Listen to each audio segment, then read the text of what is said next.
mainit na balita po ngayon tungkol po dito sa pagpapatigil ng operasyon nitong Siquijor Island Power Corporation o SIPCOR. Matapos nga po yung paulit-ulit na reklamo po dyan ng mga taga-isla.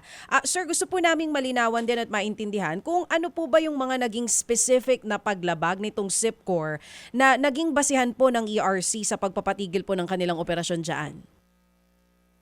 Una, doon pa lang sa pag-aaral ng ERC, yung kanyang assessment ng technical staff niya, nakita na mayroong inadequate na preventive maintenance procedures na ipinatutupad ang SIPCOR. Meron dyan yung naggagamit lang sila ng mga utilized na loop oil filters, yung mga imbis na papalitan yung filter, ay nililinis lang, hinuhugasan. So ito yung mga dudulot din ng pagkasira at kaya madalas ang pagkasira ng kanyang mga generating units. Tapos mayroon yung mga pag-implementa at inadequate or inconsistent implementation ng mga standard operating procedures. At meron pa yung hindi niya pagme-maintain ng fuel inventory, kaya laging kinakapos din ng fuel at kung kakapusin ay mapipilitan siyang tumigil o huminto. Gumamit din siya ng mga rental units nung hindi na mapatakbo yung iba niyang units dahil laging sira, pero hindi naman niya ito inihingi ng permiso sa Department of Energy at maging sa ERC.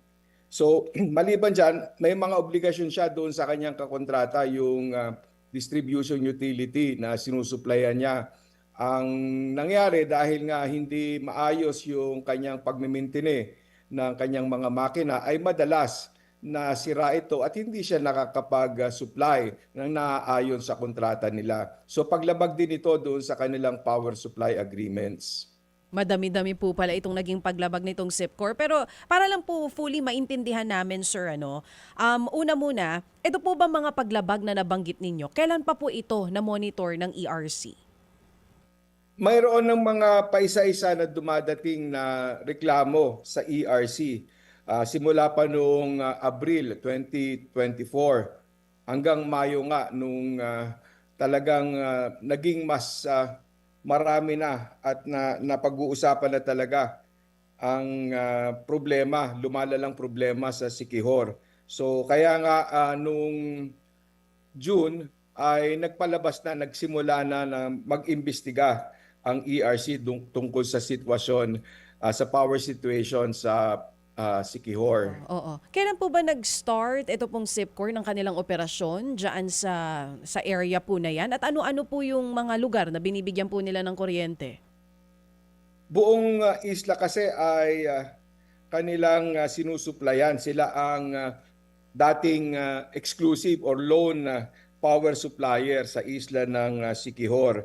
Nagsimula yan mga taong 2012 noong competitive selection process ng Procelco yung pagsusupply ng kuryente sa kanilang nasasakupan, at ang lumabas nga na nakapanalo doon sa competitive selection process na ito ay yung SIPCOR.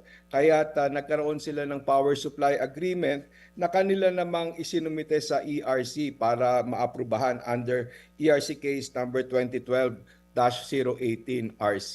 Oo. So yan yung pagsisimula ng SIPCOR sa Oo. pag-supply sa Procelco.